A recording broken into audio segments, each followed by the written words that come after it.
Saludos amigas y amigos, bienvenidos a este vuestro canal. Hoy me gustaría hablaros de un nuevo tema incluido en el URTES de un curso de milagros, concretamente del apartado Los juicios y el problema de autoridad, que forma parte del capítulo 3. Ya hemos discutido sobre el juicio final con algún detalle, pero aún de forma insuficiente.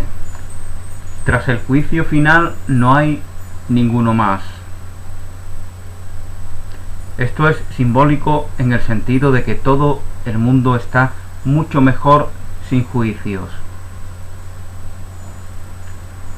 Cuando la Biblia dice no juzgues y no serás juzgado, simplemente significa que si tú juzgas la realidad de otros en absoluto, serás incapaz de evitar juzgar la tuya propia. Cada vez que hacemos un juicio de algo de lo que somos testigos, de algo de lo que nos llega a través de los sentidos, nos estamos juzgando a nosotros mismos.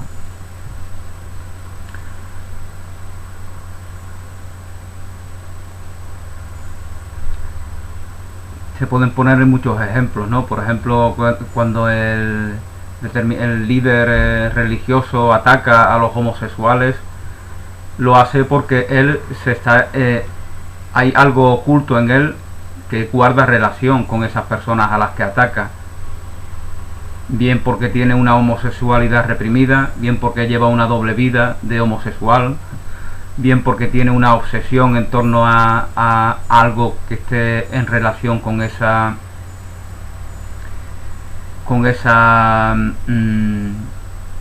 tendencia sexual. Esto es un ejemplo. Las personas que los hombres machistas, ¿no?, que atacan a hombres y según podemos ver en las redes sociales también muchas mujeres, ¿no?, que atacan a las mujeres por cómo visten, porque si el escote es muy grande, porque si adopta una actitud sensual y provocativa, y parece ser que la mujer pues tiene que ser un referente moral y no puede comportarse como a ella le dé la gana. Yo soy un hombre y todos los hombres podemos hacer lo que nos dé la gana, pero las mujeres parece ser que no, y no solamente hay hombres que piensan así, sino que, como ya os comentaba, también lo piensan algunas mujeres que las atacan, las censuran y las critican por la forma en que hablan, por la forma en que visten, etcétera, etcétera. Bueno, esto es lo mismo que lo que antes comentaba del líder religioso. Nos enfocamos en lo que queremos enfocarnos. Si nos enfocamos en una youtuber que enseña un escote amplio, en donde se ve su generoso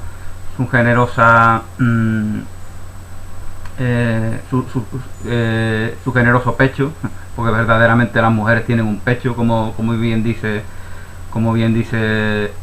cualquier filólogo. Dos pechos no existe el pecho, los senos, las tetas, como lo quieras llamar, pero dos pechos no se pueden tener. Tienes un pecho solamente. Así son las cosas. Es como cuando llaman verso al poema, ¿no? Efectivamente,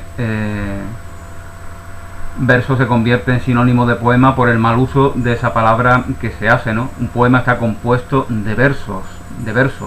Puede que haya un poema que solamente tenga un verso, puede que se dé, pero el poema está compuesto de varios versos.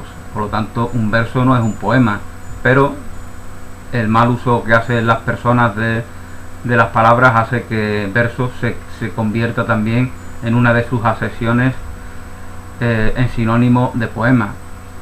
Pues con esto de los pechos ha pasado igual. El mal uso de las personas, la ignorancia de las personas hace que se hable de pechos, cuando todo ser humano solamente tiene un pecho.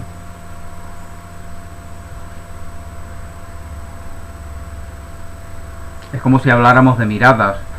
Tengo dos miradas. No, tú no tienes dos miradas, tienes dos ojos y una mirada física.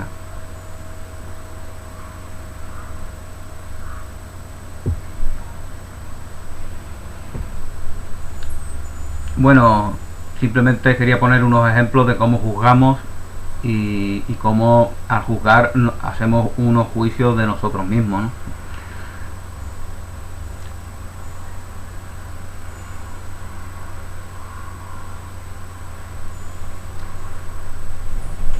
Porque ambas cosas se dan al mismo instante, ambas cosas se dan al mismo instante. Sentirnos culpables y culpabilizar se dan al mismo instante.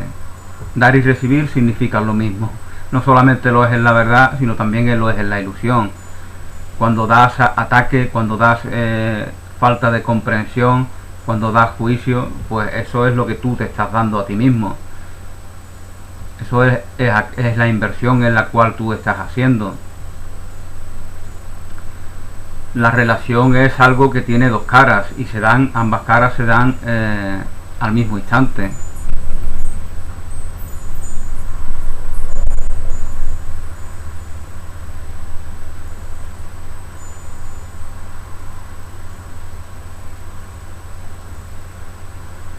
La elección de juzgar, bueno, esta explicación se nos daba porque nosotros tenemos a pensar de que si juzgamos, pues de una forma mágica se nos va a juzgar, ¿no? Esa es la interpretación que hace el ego. Y Jesús aquí nos está diciendo que no es así, exactamente. Es que cuando tú juzgas, ya te estás juzgando. No es que te estés exponiendo a que te juzgues. Es como cuando atacas. Cuando tú atacas, pues ya te estás atacando, porque estás arraigando en ti la idea de ataque. Por lo tanto, eso se da en el mismo momento.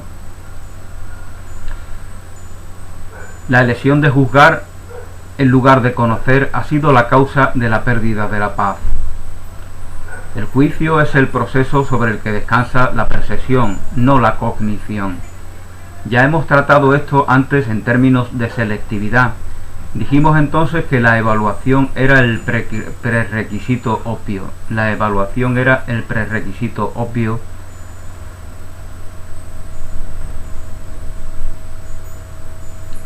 Eso es lo que se nos decía en algún apartado precedente cuando se nos hablaba de la selectividad. El juicio siempre implica rechazo. El juicio siempre implica rechazo, oposición.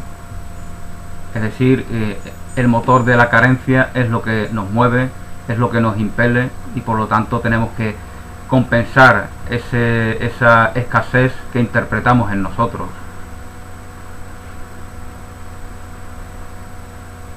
No hay certeza en nosotros y por lo tanto queremos recibir la aprobación desde afuera con respecto a nuestras opiniones, nuestros juicios, nuestras ideas, y al no recibir esa aprobación atacamos.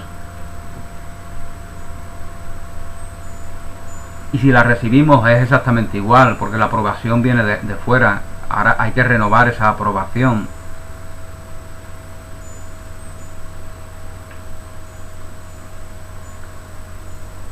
Igualmente se demuestra que tú usas a una persona para compensar la carencia en ti. Si te da lo que tú esperas que te dé, da igual que te lo dé o que no te lo dé. Es la carencia lo que te mueve.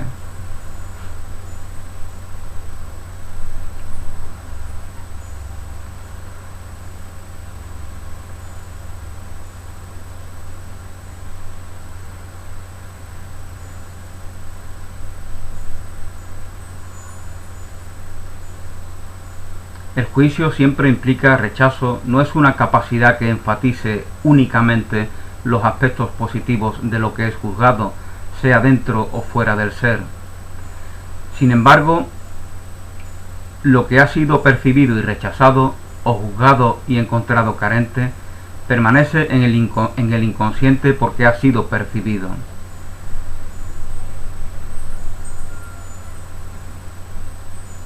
Watson tenía una opinión del inconsciente muy pertinente en conexión con esto. De hecho, era tan relevante que la abandonó oficialmente por estar en desacuerdo con el conductismo. Tenía razón en ambos ámbitos. Y nos dice el traductor que John B. Watson fue un psicólogo estadounidense, fundador del conductismo, escuela psicológica basada en la creencia de que el comportamiento puede ser medido, entrenado y cambiado. Una de las ilusiones que sufre la percepción humana es que lo que percibe y condena no tiene efectos. Esto no puede ser cierto a menos que el hombre también crea que lo que su juicio veta no existe. Evidentemente él no cree eso o no habría condenado. Condenamos algo porque lo interpretamos como real. No decimos como Jesús, perdónalos porque no saben lo que hacen, que proclama la inocencia de aquellos que le crucifican.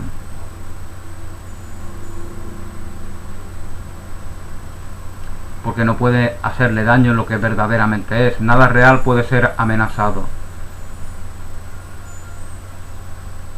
Nada irreal existe. Perdónalos, Señor, porque no saben lo que hacen.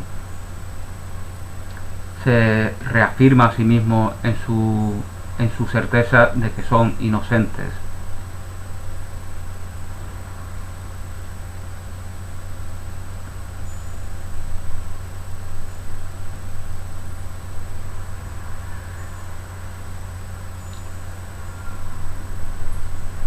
Y lógicamente lo que hacen no es real, por eso son inocentes, porque no saben lo que hacen. Si no saben lo que hacen, no son responsables de sus acciones, no están manifestando lo que verdaderamente son, el conocimiento que heredan de Dios.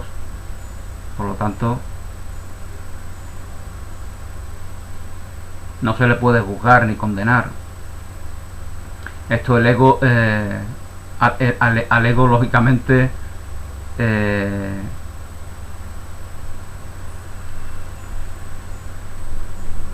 le repatea, ¿no? Le hace saltar, no, eso no puede ser, hay que castigarlos, ellos han hecho un mal, como vemos que pasa en la sociedad, ¿no? Donde el rencor está siempre latente y basta que cualquier cosa acontezca, ¿no? Como los atentados ahora en Barcelona, ¿no? Todos los años mueren decenas, quizás cientos de personas atropelladas en las ciudades. En España todos los años mueren muchos niños y no salen generalmente ni siquiera en los periódicos. Vivimos en ciudades que los tractos, máquinas que van a una velocidad espantosa se han apoderado de ellas. Y por lo tanto todos los días algún anciano, anciana, niño que va al cole muere atropellado ante la indiferencia de toda la sociedad, que dice que simplemente es mala suerte, ¿no? Como si esos tractos se hubieran apoderado de la ciudad por suerte, ¿no?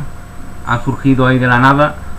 No, nosotros nos lo hemos inventado, nosotros hemos anulado las ciudades y pueblos que eran para las personas y se las hemos regalado a esas máquinas. Por lo tanto, estamos en peligro permanentemente, porque nosotros hemos decidido estar en ese peligro. Pero ¿qué es lo que se piensa desde esa misma sociedad? Que eso es un hecho inevitable, el que existan esos tractos que pueden matar y que matan de hecho permanentemente a muchas personas.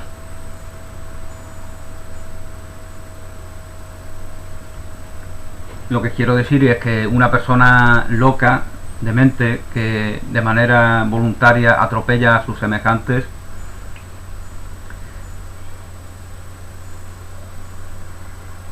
no ha hecho un mal mayor que lo que acontece en otras muchas ocasiones, cuando por accidente se dan esos atropellos y esas muertes.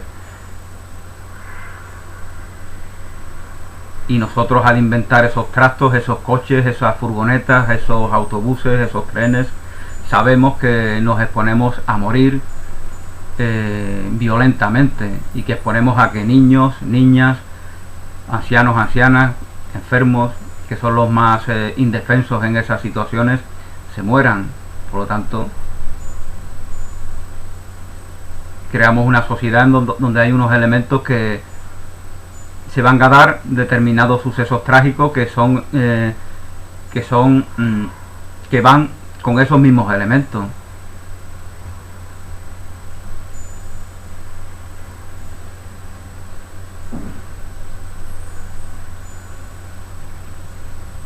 Todos los días fallecen personas atropelladas en las carreteras, en las ciudades, están en un segundo plano.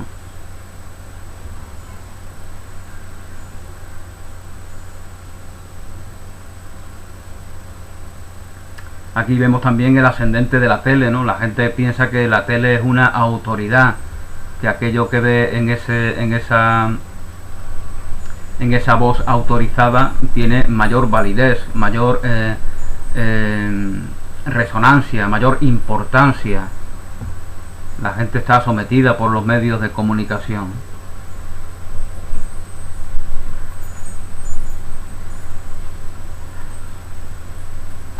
Esto, pues, en algún apartado anterior, el problema de la autoridad se nos indicaba, ¿no? En algún sentido, ¿no? La autoridad es lo que está en ti, el autor de vida, y conforme a la veneración a ese autor, pues te permite ser auténtico, auténtica en tu vida y manifestarlo permanentemente en todas las situaciones. No hay autoridad ajena a ti. Tú ves este vídeo, por ejemplo, porque en ti hay algo que te ha hecho verlo, porque quieres recordar cosas que ya sabes, porque quieres escuchar cómo otra persona dice cosas que tú ya has dicho, que ya has asimilado, o porque quieres contrastar otros puntos de vista que no son los que tú tienes, o porque te estás dando cuenta de algo y tu propio subconsciente te lleva a determinadas fuentes que te van a ayudar a que acabes de darte cuenta. Pero tú eliges en qué te enfocas. Entonces esa es tu creación. Eso es exactamente lo contrario de sentarse de brazos cruzados ante el televisor como si fuera una autoridad impositiva a la cual tenemos que doblegarlo. Esto George Orwell en su novela 1984, que se titula así por mero, era un título comercial porque estaban en el año 1948, 1948, y los editores le dijeron: mira, titula tu novela 1984, 1984, cambiando los dos últimos números del año en el que estaban. Por eso se titula así. Pero George Orwell lo que quería hacer era una metáfora del control a través de la televisión, a través de los medios de comunicación de la ciudadanía. Lógicamente él exageraba, dramatizaba, está escribiendo una novela, no está haciendo un documental, está escribiendo una novela en la cual pues va a utilizar para hacer sus reflexiones sociales y políticas también. Entonces, desde mi punto de vista, George Orwell pues dio completamente en el clavo en esa novela de ficción. La gente tiene que liberarse de ver autoridad donde no la hay. La autoridad está en sí mismo está la plenitud, en sí mismo está la abundancia, en sí mismo está la capacidad de mantenerse en paz, en invertir en esa paz interior que se manifiesta en todas las situaciones. Como dice Mabel Katz, paz mundial es paz interior. Eso es el bien que tenemos, invertir en la paz interior. No podemos cambiar nada desde afuera, pero desde adentro, cuando nosotros nos aceptamos en esa paz, ineludiblemente todo nuestro entorno, toda nuestra realidad se transforma, hasta el punto de que puede cambiar todo en el mundo, para bien. Pero esto no es que deba ser un objetivo, esto es una consecuencia inevitable.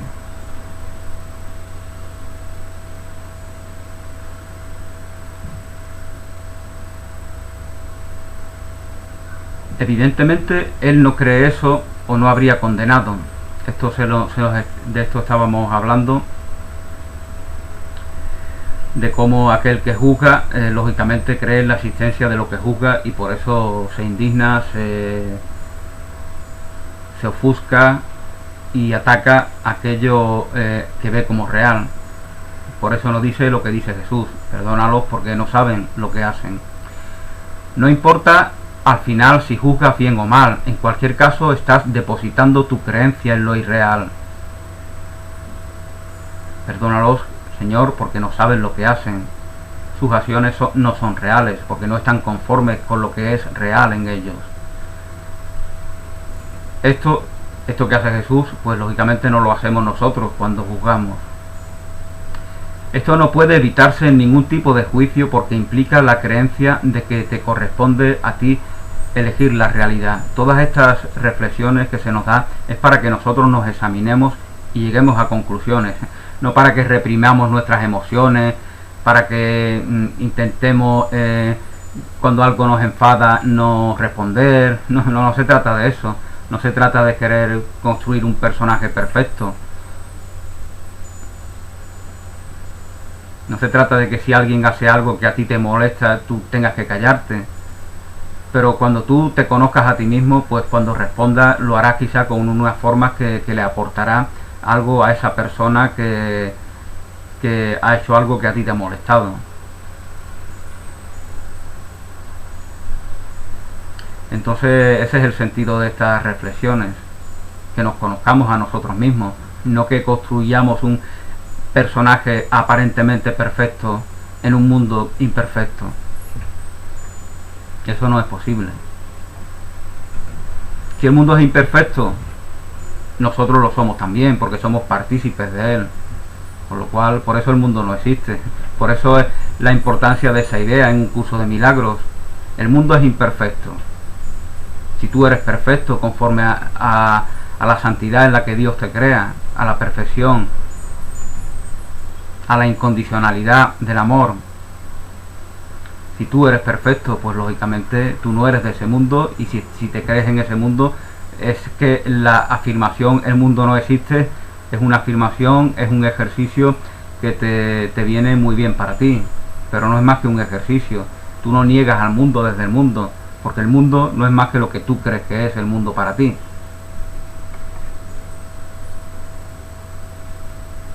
No se trata de aislarse, no se trata de decir que venga el sediento y el hambriento y diga no, el mundo no existe el hambriento, no existe el sediento. Jesús nos dice de forma muy clara y explícita y directa que respondamos con amor a todas las peticiones que se nos hagan, que demos agua al sediento, que demos alimento al hambriento. Eso es lo que Jesús espera de nosotros, por nuestro bien. No es una concesión ni a Jesús ni a aquellos que son receptores de nuestra respuesta desde el amor.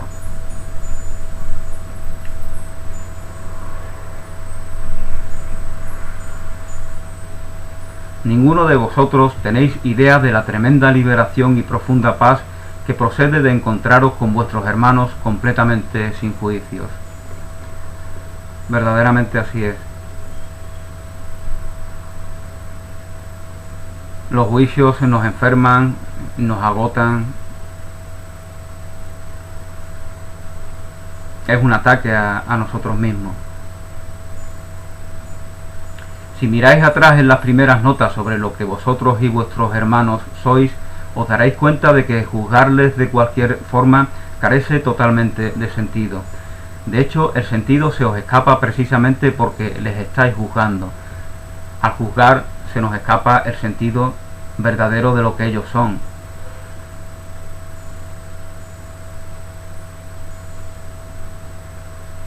Juzgar es un velo, un impedimento, un obstáculo que nos impide reconocer en la verdad a nuestros semejantes, a los cuales estamos juzgando. Toda incertidumbre proviene de la creencia totalmente falsa de que os encontráis bajo la coacción del juicio. No necesitáis organizar vuestra vida y ciertamente no necesitáis organizaros a vosotros mismos. Cuando consideras el conocimiento, todo juicio es automáticamente suspendido.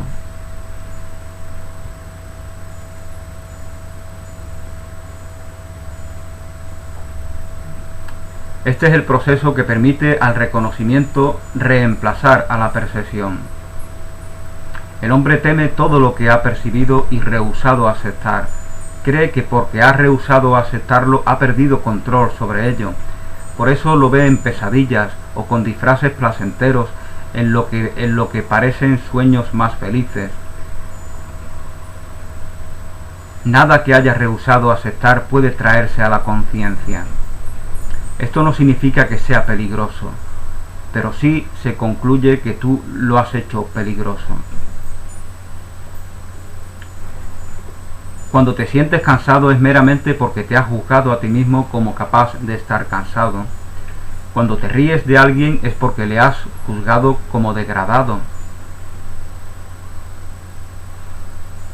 Cuando te ríes de ti mismo es bastante probable que te rías de otros, aunque solo sea porque no puedes sentirte más degradado que otros. Lógicamente aquí en este contexto reírse de sí mismo no significa lo mismo que nosotros, el mismo sentido que nosotros le damos a esta expresión cuando intentamos desdramatizar situaciones cotidianas, manifestar buen humor, reírse de los propios defectos, reírse de...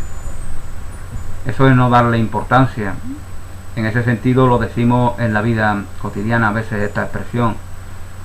Pero aquí se nos habla de un reírse de nosotros mismos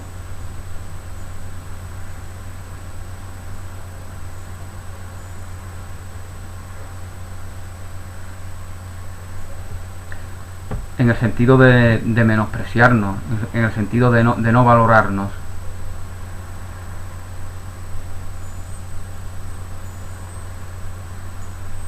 Y que cuando nos despreciamos a nosotros mismos, nos despreciamos porque ahí igualmente despreciamos a nuestros semejantes. Esto ya por el solo hecho de que nuestros semejantes sabemos que son nuestros semejantes, que viven en la misma realidad, están hechos de la misma pasta.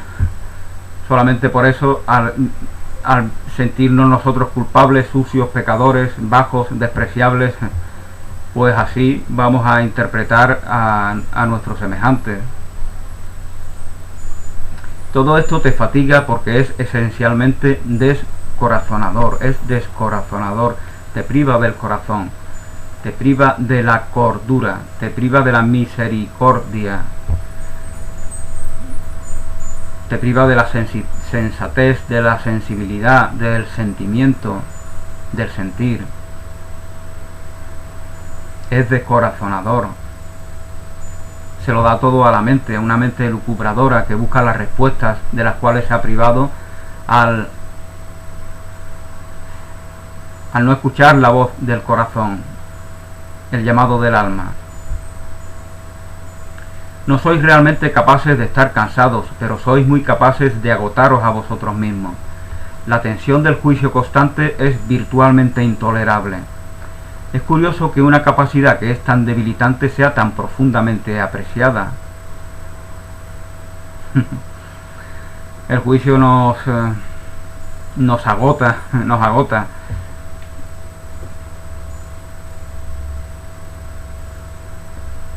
Pero hay una muy buena razón para esto, hay una muy buena razón para que este ejercicio que tanto nos agota lo usemos tan frecuentemente en un mundo de separación. Esto, sin embargo, depende de lo que quieras decir con bueno. Si deseas ser el autor de la realidad, lo que es totalmente imposible de ninguna manera, entonces insistirás en agarrarte al juicio. Juzgar es querer ser el autor de la realidad, no reconocer el autor en nosotros, y nosotros la consecuencia del autor. También usarás el término con miedo considerable y creerás que el juicio algún día será usado contra ti. Atacamos, ya en nosotros está latente, expectante, la idea de que en cualquier momento podemos ser atacados, porque tenemos fe en que podemos ser atacados, por eso atacamos. El ataque tiene sentido en un mundo de separación, no lo tiene en la verdad, en un mundo de conciencia, de unidad.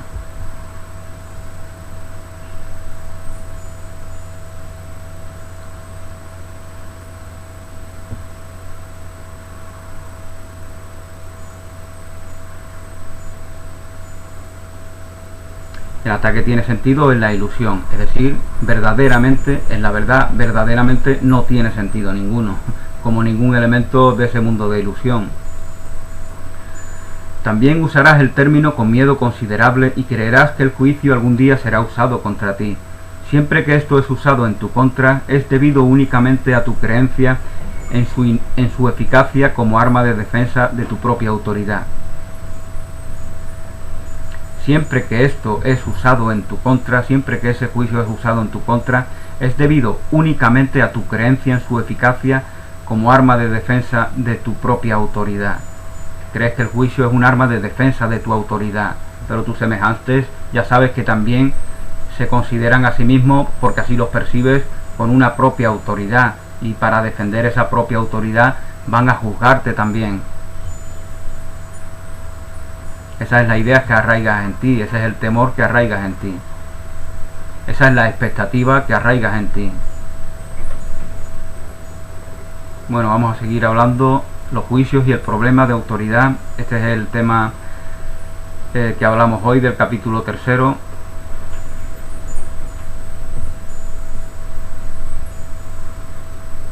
El tema de la autoridad es realmente una cuestión de autoría, autoría. Cuando un individuo tiene un problema de autoridad es siempre porque cree que él es el autor de sí mismo y le molesta su propia proyección de que tú compartes su engaño en este respecto.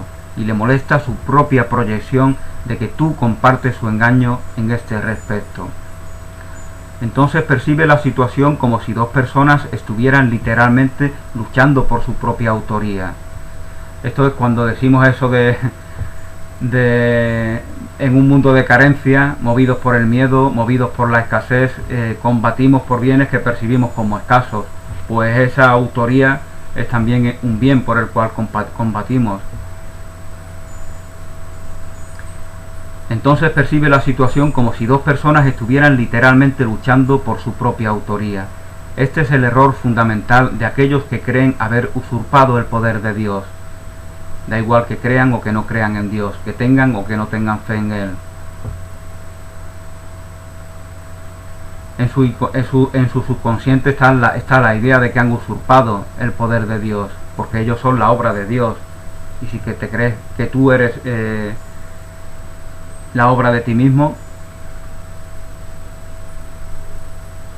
estás usurpando el papel del autor.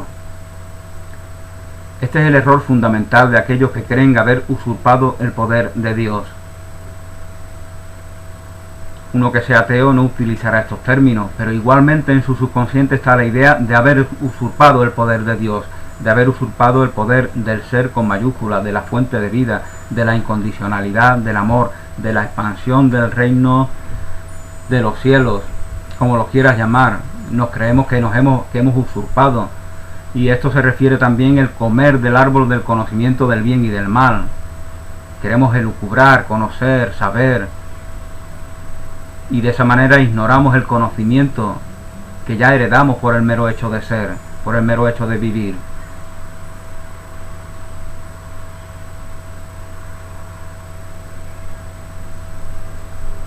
Queremos establecer una dialéctica que ordene el mundo, que nos justifique como autores, como aquí se nos está diciendo. Y comemos del árbol del conocimiento del bien y del mal, que nos expulsa del paraíso, de ese paraíso en el cual solo podemos estar reconociendo plenamente a Dios, a la fuente de vida, como única autoridad, como autor que nos crea, y nosotros somos canales a través de los cuales esa creación divina se manifiesta. Yo sin mi Padre no puedo hacer nada. Asimismo decía el propio Jesús: sin mi Padre yo no puedo hacer nada. Sin la fuente de vida, sin el Creador, yo no puedo hacer nada. Por lo cual os sintonizo con la voluntad de mi Padre, del Hacedor, de Dios. Os sintonizo con su voluntad, o simplemente me imagino construir un mundo de ilusiones y me pierdo entre sus laberintos, y luego necesito justificar ese mundo de ilusiones que he estado construyendo. y luego temo que si pierdo ese mundo de ilusiones me quedo sin nada, ¿no? Esa es la noche oscura del alma, por la cual pasan tantos místicos. Soltamos todos los apegos, podemos pensar que ya no somos nada. Algunos intelectuales se suicidan cuando llegan a este trance, ¿no? a este momento clave. Los místicos, generalmente, la persona que tiene fe en algo sobrenatural, en algo que va más allá del mundo perceptual, lo pasan con relativo gozo y con enorme gozo pues abrazan el amanecer del despertar, porque tras cualquier noche pues lógicamente aparece el sol, aparece la luz. Por eso los antiguos veneraban al sol, no porque fuera un dios para ellos, sino porque eran conscientes de que era fuente de vida. Y de la misma manera que el sol, la luz física, es fuente de vida, sin ella nuestros cuerpos no pueden existir, las plantas, las flores, el oxígeno, los animales, nada puede darse, nada material, nada energético puede darse, porque la materia es energía manifestada sin el sol, sin la luz. Por eso los antiguos, que no eran tan tontos ni tan idólatras, reverenciaban a ese sol, porque él representaba la luz de Dios en ellos. Y esa es la verdadera luz, no la de algo material. Lo que pasa es que nosotros necesitamos pensar con desprecio de todos los pueblos antiguos, y ahí hay miles y miles y miles de libros escritos sobre egipcios, sobre las culturas orientales, sobre las culturas precolombinas, en los cuales no se da noticia verdaderamente de cómo eran las cosas, porque se trata de menospreciarlos para ensalzarnos a nosotros, ¿no? Para ensalzar a esta sociedad de la que, como hablaba al principio, hemos inventado esos tractos que cada año solamente en mi país matan a cientos de personas, y tan solo en las ciudades, cientos de peatones que van a sus trabajos, que van a sus escuelas, mueren atropelladas por esos tractos que hemos creado y que ahora creemos indispensables. Y cuando alguien muere decimos: qué mala suerte.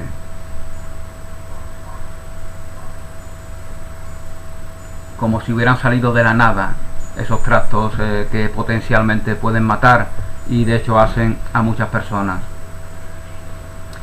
Bueno, y como os comentaba, pues nosotros que creamos todas estas guerras que hay también tan horribles, todos estos crímenes que sabemos que hay, esas mafias, esos sicarios, esos contrabandistas de drogas horribles, etcétera, etcétera, etcétera. Este mundo, esta sociedad en la que estamos, nos queremos, necesitamos sentirnos superiores a nuestros antepasados, y por eso lo despreciamos, por eso lo interpretamos en el peor de los sentidos, en lugar de querer ser receptores de lo bueno, de lo positivo que ellos nos puedan compartir. Y una cosa muy positiva que muchos pueblos milenarios pueden compartirnos es el contacto con la naturaleza, la cercanía a la naturaleza, a los árboles, a las plantas, a los animales. Ellos estaban muy próximos a ellos y por lo tanto recibían información directa de toda la naturaleza manifestada. Nosotros al enclaustrarnos en estas cárceles de cemento que llamamos ciudades, nos privamos de todo ese conocimiento, de todo ese aporte que nos da la naturaleza manifestada, que nos dan los árboles, que nos dan las plantas, las flores, la brisa del campo, los animales, los insectos, las mariposas, la montaña, el mar. Lo vemos solamente como elementos evasivos para un momentito, ¿no? Este domingo me voy a ir un ratito a la playa, a ver si en verano me voy a la montaña 2 días. Es como un lugar evasivo, ¿no? Para huir de nuestras ciudades. Bueno, esto que estoy diciendo, la realidad de hoy en día también me da la razón cuando en las grandes ciudades se construyen esos parques enormes que pretenden restaurar, al menos parcialmente, la naturaleza que hemos destruido al construir esas ciudades. En las grandes ciudades, Londres, Ámsterdam, Barcelona y seguramente muchas de Latinoamérica también, pues se construyen parques muy grandes, y de esa manera pues manifestamos nuestra voluntad de reconciliarnos con la naturaleza, y para eso no hace falta que destruyamos lo que hemos construido, lo podemos reinterpretar de una manera positiva. También en los centros de las ciudades desde hace unas cuantas décadas se va peatonalizando muchas calles, muchas plazas,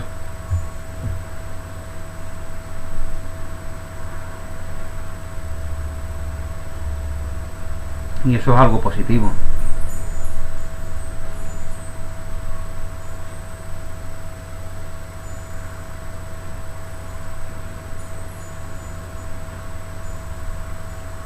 Bueno, vamos a ver por dónde íbamos en este apartado del capítulo 3, los juicios y el problema de autoridad.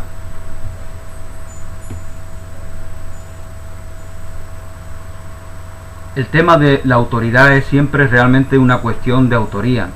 Cuando un individuo tiene un problema de autoridad es siempre porque cree que él es el autor de sí mismo y le molesta su propia proyección que tú compartes, de que tú compartes su engaño en este aspecto, en este respecto, perdón. Entonces percibe la situación como si dos personas estuvieran literalmente luchando por su propia autoría. Este es el error fundamental de aquellos que creen haber usurpado el poder de Dios. Esta creencia les asusta sobremanera, pero difícilmente incomoda a Dios en absoluto. Él está, sin embargo, ansioso por deshacerla, no de castigar a sus hijos, pero solo porque Él sabe que les hace infelices. A las almas se les dio su propia verdadera autoría. A las almas se les dio su propia verdadera autoría, y los hombres prefirieron permanecer anónimos cuando eligieron separarse ellos mismos de su autor. Somos seres anónimos. El carnet de identidad, mi carnet de identidad que pone Jesús María Bustelo Acevedo, mentira, yo no soy eso. Ya como contaba en alguna ocasión,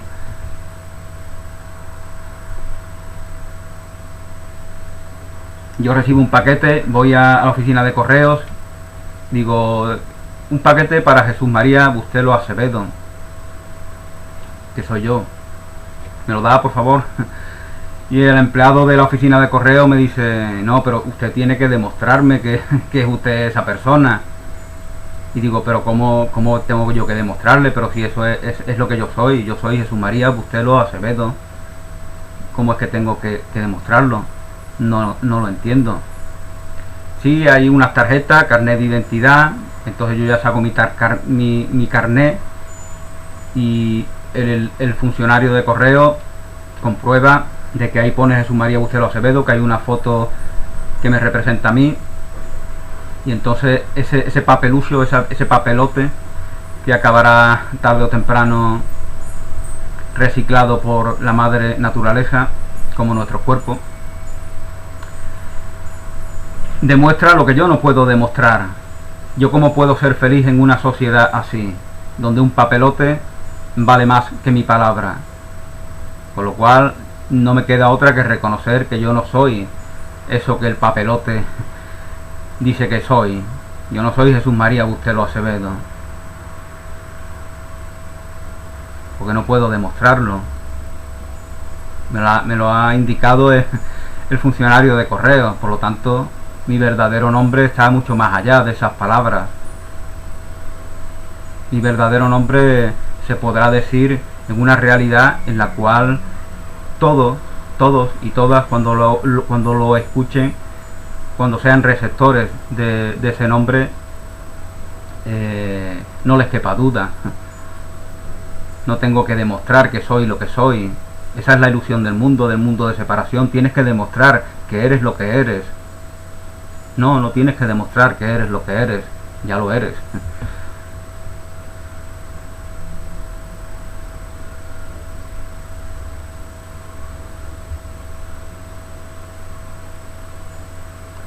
Entonces somos anónimos, no tenemos nombre, porque esos nombres no son más que una etiqueta, tienen el mismo valor que esos números que le ponen a los presos en las cárceles, o que le ponían a,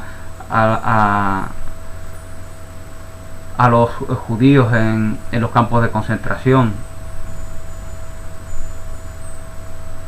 Un elemento identificativo, circunstancial.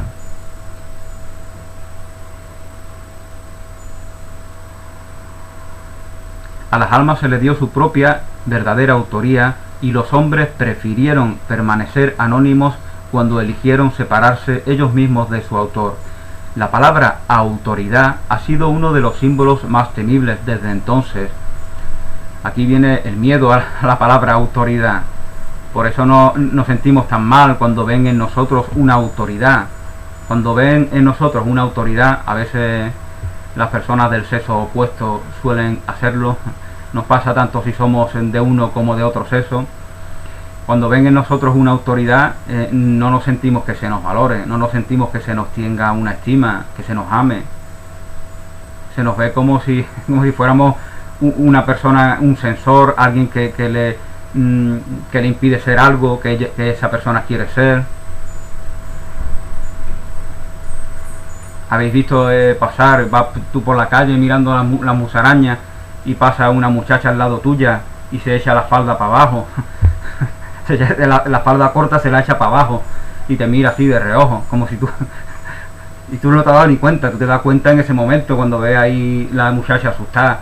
Entonces tú ves que esa muchacha te está mirando a ti como una autoridad represiva, ¿no? Que le está censurando que lleve una falda corta, y tú ibas pensando en cualquier tontería, ¿no? Este es un ejemplo, ¿no? Muy simple de cómo se nos ve como una autoridad. Y así se excusa el miedo, ¿no? El miedo de las personas. Hay una autoridad que quiere reprimirme, que quiere oprimirme. Da igual que lo interpretemos benéfica o maléficamente a esa autoridad. Da igual que digamos, uy, ese hombre que va a ver que la falda es muy corta y eso no va a estar bien. Da igual que le vea un sentido en un lado, que le dé un sentido adulatorio o condenatorio con respecto a esa autoridad. No te están eres un zombie que no te están viendo en lo que eres, te están asesinando, están asesinando tu verdadera naturaleza, pero realmente eres tú el que la está asesinando, porque tú también estás haciendo el mismo juicio, ¿no? Yo también estoy haciendo el mismo juicio cuando solamente veo una chica asustada y obsesiones morales con respecto al vestir, y no veo una petición de amor en esa persona. Por lo tanto, aquí ambos estamos en lo mismo. Yo veo una autoridad en ella también, y entonces no la estoy amando. Caemos en el mismo error. Esta es una enseñanza fundamental y se corrige sin permitir que la idea de culpa intente extraer beneficio de este tipo de enseñanzas. Perdónalos, Señor, porque no saben lo que hacen. Debería sernos mucho más fácil en estas situaciones intrascendentes de lo que a Jesús debería sernos mucho más fácil de lo que a Jesús le fue, ¿no? Con respecto a aquellos que crucifican su cuerpo.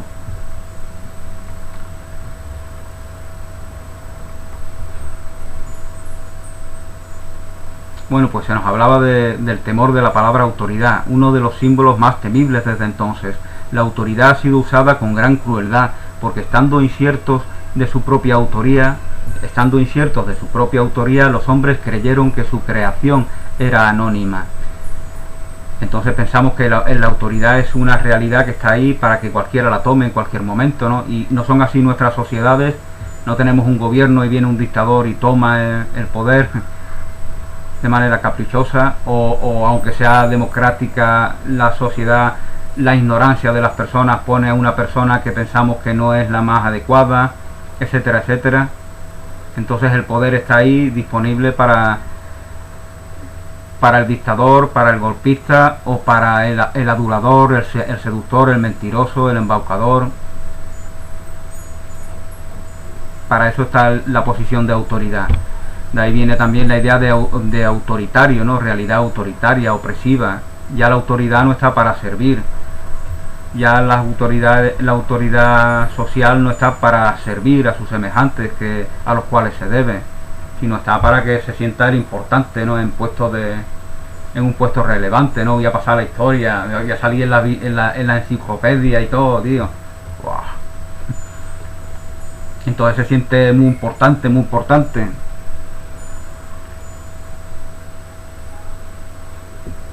Por eso algunos que llegan a ministro, a secretario pues intentan esforzarse un poquito más, a ver si llego, a ver si que quiero salir en la enciclopedia del futuro, porque se creen que son puestos relevantes. Puestos es la vanidad del mundo, ¿no? De la cual hablaba Jeremías, vanidad de vanidades. Da igual que aparezca en las enciclopedias no son eternas, algún día no habrá enciclopedias, y si las hay hablarán de otras cosas, pasarán miles de años y nadie sabrá de España, de México, de China, de Perú, de Maduro, de Donald Trump. Nadie sabrá de esas personas porque no son de esos elementos, porque no serán significativos, no son significativos para la eternidad. No significa que haya que despreciarlo, que haya que atacarlo, ni que haya que mantener una actitud de oposición ante estos elementos.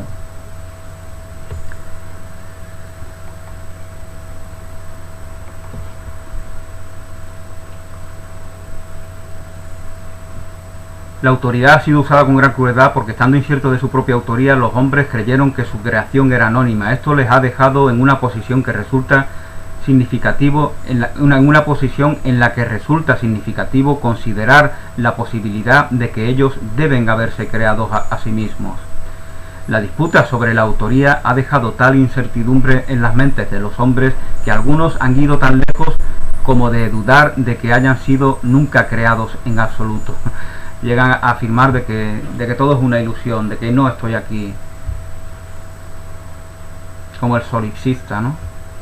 Hay algo ahí que debe ser real, porque piensa, pero todo lo que percibo... Bueno, el solipsismo puede ser una degradación total de las enseñanzas de un curso de milagros, ¿no? El mundo no existe nada. Mira, hay un anciano que se muere. No existe. Mira los niños ahí sufriendo. No existe.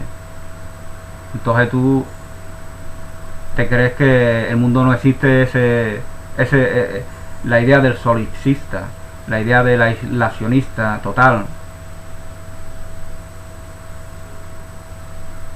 Pero para eso no hace falta un curso de milagro. Para insensibilizarnos no hace falta un curso de milagro. Desgraciadamente, en un mundo de separación ya somos demasiado insensibles y demasiado poco empáticos y compasivos con nuestros semejantes, con lo cual no puede ser ese el aporte, no puede separarnos más.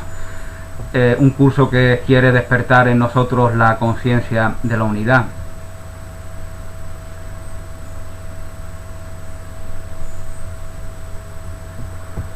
La disputa sobre la autoría ha dejado tal incertidumbre en las mentes de los hombres que algunos han ido tan lejos como de dudar de que hayan sido nunca creados en absoluto. A pesar de la aparente contradicción de esta posición, es en cierto sentido más sostenible que el punto de vista de que se crearon a sí mismos. Por lo menos reconoce el hecho de que alguna autoría verdadera es necesaria para la existencia. Solo aquellos que se desprenden de todo deseo de rechazar, actitud de oposición de la cual hablamos tantas veces, solo aquellos que se desprenden de ella, de todo deseo de rechazar, pueden conocer que su propio rechazo es imposible. No puedes rechazar cuando te reconoces en la unidad, cuando reconoces la unidad en ti. porque ese rechazo es la exteriorización de una separación que crees en ti. Es la manifestación, es la manera en la que informas, escenificándola, esa separación que interpretas en ti.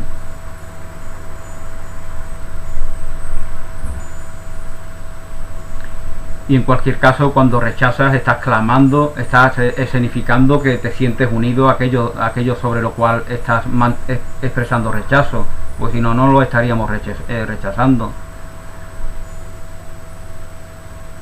Tú no has usurpado el poder de Dios, pero lo has perdido. Afortunadamente, cuando pierdes algo, esto no significa que haya desaparecido, simplemente significa que tú no sabes dónde está. La existencia no depende de tu capacidad para identificarla o incluso para ubicarla. Es perfectamente posible mirar la realidad sin juzgarla. Es perfectamente posible mirar la realidad sin juzgarla y simplemente conocer que está ahí. Al conocer esto, no dudas de su realidad en absoluto. La paz es la herencia natural del alma.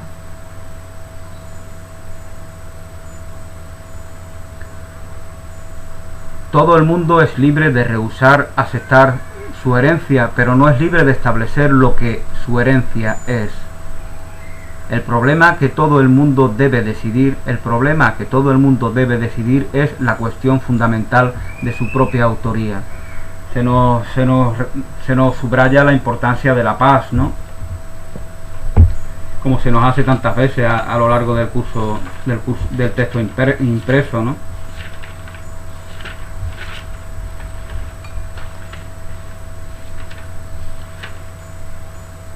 Nada real puede ser amenazado, nada irreal existe, en esto radica la paz de Dios. Nada real puede ser amenazado, nada irreal existe, en esto radica la paz de Dios.